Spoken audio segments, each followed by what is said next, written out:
This is the What Do You Know show hosted by Rio and my co-host Griff. What's up? We're about to have fun on this one. I've been waiting to do this one for a while because this is someone I never knew much about. Then I just started looking into him. Now he's one of your biggest heroes. Not even, no, I just admire the man. I really do. There's so many facets to his character. And today, I'm going to question what do you know about the Iron Mike Tyson. Which that whole build-up was pointless because they clicked on the title of the video. They know we're talking about Iron Mike. But I had to build it up. But what about those who don't know? I'm sure there's quite a bit of people who don't know, or maybe they don't know what they know about Iron Mike Tyson. Iron Mike Tyson. Yeah. The youngest ever heavyweight champion of the world. But no, seriously. So Iron Mike Tyson was one of the I can't even say, because people could be like, Ali, it's Ali. Me personally, I don't think Ali wanted any bit of Tyson. I think he was glad he was born in this generation. I'm not even talking trash about Ali. Calm down in the comments. I am just trying to show my love for Iron Mike. He would come in the ring straight animal savage and rip people's hearts out. Like he said in his great, my style is impetuous, my defense is impregnable. He had so many great cuts, but we're not going to get into what you already know about Iron Mike. I want to really talk about things I learned about him, what led me to admire him in the manner in which I do currently. I had no idea that he had one of the roughest upbringings like I've ever heard of up in New York, running the streets. He didn't have a father, and his mother was addicted to drugs. He was basically set up for failure, but he transcended. But it was an interesting path. And one of the most interesting things I've ever heard him say when he was talking about his trainer was, how did he know that it was me I could rule the world like I did? And who I'm talking about, he had a trainer, a world famous trainer at the time. His name was Cus D'Amato. And Cus would send fighters just to train, and he sent some to a prison one time. And he would watch with a watchful eye, because this guy's been in the game for a long time at this time, training. And that was the first time he ever saw Mike. But then, and then the thing Mike would say, he'd be like, people got their faces broken in and bleeding, and they were smiling even afterward. And he was wondering why. And then they would just say, well, I just fought a professional boxer. And Mike, he was 13 when he was not in jail, but whatever, juvenile, I guess, or whatever. But he was like, wow, okay, so there's something to that. So, and he doesn't even accurately remember how the events transpired, because it just happened so fast. He was so young. But Cus started to come to him and say, hey, come to me, come train with me. And the funniest thing is he would say, at first I thought he was a pervert, because what old white Italian guy just wants me to come up to his house and train with him? He said, but then when I got there, I saw how big his house was and how the valuables he had in it. And then I thought about me and my homies about to come back and rob this man. And then he tells this story. He was given a speech, a reform, or a prison reform speech at a prison. And he was talking, and it was trying to lower the recidivism rate, telling guys inspirational stories, getting back on track, life advice. And he told this story about how he went back to the streets and he would be stealing, but then he'd go back and then train, and then Cus would be like, well, where'd you get those clothes? And he'd say, oh, my older brother, gave them to me, but really he was out still stealing and running the streets. And he returned home one day, and him and one of his homies, they were about to just go and chill with the rest of the guys. But he noticed everybody was saying what's up to Mike because they ain't seen him in a minute, but they wasn't saying nothing to his friend, to which name he did not give. And then at the end of their little party and stuff, they were saying his friend told him, just stay up with those white people because they're gonna help you go somewhere. I see what they're doing for you. Just stick with it. And he said the next couple of days later, he had found out that his homies had killed him that night. And that was the last message that Mike ever got from one of his close friends. So then it just put him and a mindset to go right back to the ring. And I didn't know that this guy Cuss actually adopted him, Really? brought him into his family and all that, having dinner with them and training and dinner and training, living and training, just getting him on track to where he would become the world's youngest heavyweight champion. And the story really gets to me because after that happened, after he had been training for so long, and he was working his way up through, like, some of the old guys that had like 50 fights and like 20 losses and like 30 wins or whatever. He would be knocking these guys out in like 30 seconds. And this is funny for everybody who's listening. Like, I challenge you, just go, there's like a playlist. YouTube has playlists where it's like, it has like basically all of his fights. Yeah. There's a couple missing here and there, but you can find them anyway. You will spend maybe 10 minutes watching the first 15 fights. Wow. Because most of them were ended within the first minute. And I mean, it would just be so insane to see the level of training, the proficiency. He had, not only was he a stellar knockout puncher, he was about 5 or 6 inches shorter than his competition. And so when you saw them like standing up against one another, you'd think, oh man, this is not going to be good for Mike. But Mike, just like a dog, he moved right in on them, and it would take away their incredible reach, because then he'd get right up in their face. His incredible defense, the way he moved, and like he said, his defense is impregnable. They really couldn't land too many solid hits on him, and he would just take advantage and use his short range to really put all the power in his uppercuts and his jabs. He'd either go straight to the face or a couple to the body, bam, into the face. And he would just knock guys out. And what the interesting thing about boxing to me, because it got me into the sport, is that it's a huge mental, it's more, in my opinion, it's more of a mental game than a physical, because obviously you have to have peak conditioning physical, but it goes beyond that when you have to have the mindset to go into the ring and fight with another man, face to face. You're just taking blows. This is your job at this point. And then you have to have the state of mind while getting punched in the face to maneuver and counter and think about how many hits have you taken in this round? Who do you think is up at this time? You go back to your corner and they'll tell you things, but you have to be mentally cognizant in the moment and always watching out for your opportunity and to not get knocked out. Yeah, it's a warrior's mindset.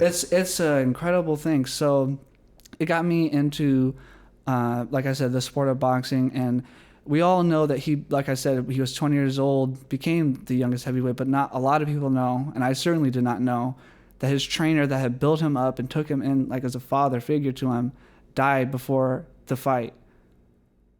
And that stuck with me because, he had carried the casket and then went and won, and then he was just on top of the world. And then he looks back, and this is the interesting thing about Mike now, is he's a reformed person, because after that he became really lost because he lost Cuss, and he, at the same time, was on top of the world, and he was like 20 years old. Right. And he couldn't be stopped. So the fortunes that were coming in, he had never seen this kind of money before. It was unimaginable. And he still, today he says he looks on it as if it was a dream. And he doesn't like to watch the old Mike, because like I said, he's a reformed person now. He's a very peaceful person. There is a lot of meditation and isolation that he's done, divorces, and he raped somebody and went to jail for a while, and he just did so much crazy stuff that we really can't imagine, that he totally took a step back from himself and let go of the ego and let go of the pride. And when he retired from boxing, he was just like, this isn't the person I am anymore. I can't do this anymore. And he would talk about how Cuss would like hypnotize him before fights to get him into a pure savage. He said that he wanted to punch through somebody's head, not connect on the jaw or, hit a good, he wanted to punch through people. And it just went into this whole savage mindset that he has. He says when he looks at an old self, he doesn't even want to see it. It upsets him because he's not that kind of guy anymore. But he's slowly starting to open up to training younger fighters too, or just giving them pointers and stuff. And and you can learn a lot more about the person Mike Tyson. Like, for instance, if you check out his podcast. I hope our show is as good as that show one day, because I mean, even just the visual aesthetic of it being black and white, Griff, and it has like a red box, like it's like a red border, almost like you're looking into a picture because of the way they have this like red frame. Yeah. That's so cool. And he has so many people from back in the day, and well, just celebrities and stuff like that have watched him. And if I was to sit down with him, I would be intimidated based on what I thought I knew about Mike Tyson. But this is why I'm questioning, what do you know about him? Do you know this type of story? Do you know how the man developed into the person that he is now? Do you when you look at the person that he is now, you think, oh, is he disingenuous? You know, what kind of happened? But when you take a step back and listen to his story, and it really moved me personally, because he reached the pinnacle of greatness, but that wasn't it. That wasn't real life. Yeah. That wasn't fulfilling. It's not what got him peace of mind and peace in the soul, you know? And yeah, he's talking about he's done some drugs and stuff like that, but he's clean. And he's getting back in his kid's life, you know? And he's now remarried and has like some younger-ish kids, like, you know, about 10 or teens or something like that. But he has some old, adult kids too. Right. Which that happened in his first marriage when he was totally crazy. And he went and sought forgiveness, and they're happy to like actually have a real dad in their life and not the Iron Mike Tyson. Yeah. They have Mike now. It's a beautiful thing. It's just to me, it's a beautiful story of almost seems like a redemption arc, because, well, for him, it was redeeming to become whole, because he never was. And I personally, I feel bad for him in the fact that he lost Cuss the way that happened, because he probably would have been way more together. The fame wouldn't have ate him up like it did if that didn't happen to him. So yeah, that's kind of what I got to say about Iron Mike. Like, I know I've talked to you like off camera a lot about him, and I put you on to like some shows and some interviews and stuff like that. Is there anything that you've kind of taken away from that story, that type of development? When I hear that story, and I always think about like the personal development of the child or of a man or of a woman. What's funny about that story is how it sounds like Cuss really saw something in Mike, to make him the world champion. And so one of the questions I have is, we know that Cuss basically got him off the street. He did his best to, make him something that would be successful. But how much time and effort did he actually take into making sure that Mike knew the difference between being, the world champion, like the best heavyweight in the world, and what it takes to be like a responsible man. And so that's not something we could ask, because like you said, he died so many years ago. But I mean, that's a question I have. Yes, we saw that Mike became that world champion, but then we saw how once he reached that pinnacle, he sort of, disintegrated into all of these other things, because that peak wasn't it wasn't satisfying. It wasn't fulfilling. No. And so, it's, just looking back, it's easy to say, well, Mike wasn't ready to be a man with all that money, but was he ever being prepared to be? And so, he had a lot of bad things that happened to him, and eventually he was able to gain that redemption. But what things could have happened to where he could have been the world champion and still been a great man at 20? And not to say what could Mike have done differently, but what could people our age, what can we do differently so that we can aim high in our careers professionally, but we can also aim high just as human beings. Yeah, so that's a great question. To me personally, what I would suggest is kids stay away from the drugs. That's never going to be good, because we use that to cover up the void in our spirit. We haven't sought out peace of mind and solace. And I would also say that we have to throw away our ego, because that's something that drove him. Because once he was because this is the funny thing, he looks back lovingly always on Cuss. He would say he was I can't say what he said, but he was saying like, he would just pump up my ego. Mike, you're the best, but you're not good enough yet. You're not. He said he would build me up and then knock me down somehow, and like he trained him to be the greatest fighter. That's what he did. He didn't train him to handle. And this is one thing too I find interesting is giving a person the power to believe in themselves is something that I do often. I try to do. It's, when you make decisions in life, you have to risk things and you have to assess whether the opportunity that you could gain from it is marginally better than the risk that you could lose from it. Right. You always have to judge things in that nature. I think when Cuss was pumping him up like that, personally, as which I believe, it was to get him to the world's greatest fighter. But that doesn't necessarily mean it was going to happen. But once it happened without him being there, that's just that is just his life journey. And that's honestly, this is why I wanted to do this episode, because we all know he bit off, we didn't bite it all the way off, but he bit the ear twice. I'm spaced on the dude's name right now, but like even he sought apology for that too. He apologized for that because that was wrong, but he was pissed.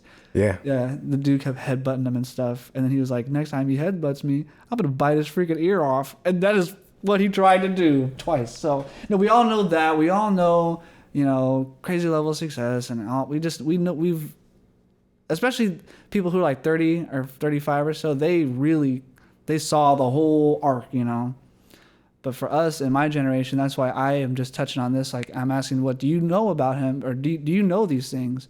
And that he's a hell of a guy. And if I ever get the chance to meet him, I'm just gonna thank him for being open and honest about that story, because it's just not. There's just so many things I hadn't ever been able to take into consideration, because he has lived one of the most unique life stories that I've ever seen. And I'm gonna put some links to some interviews, especially one where Cuss and him sit down for like 30 minutes when he was like 18 and Cuss is like 78 or something. Yeah. And it's just them talking, and I'll show you a little bit of that too when we get off here, because it shows like maybe what could have been if Cuss had lived longer. And because like the prim and properness of Mike was almost comical. Really? Yeah, fair. Mm-hmm. It was incredible to see. But like I was telling Aaron, he is as smart as a whip. Like, people think boxers or athletes are kind of dopes or jocks or kind of dumb. They're not. It takes a very highly acute brain to make those split-second decisions and strategic planning in the moment when you're playing in any sport. Yeah. Yeah.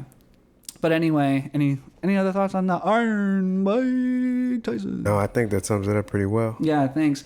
All right, well, this has been the What Do You Know show covering Mike Tyson. I think I've said Mike Tyson about 20, 30 times in this one video. But anyway, I hope you guys enjoyed it. And then, check out the interviews I'm going to throw in the box below. And always, question, what do you know? Signing off.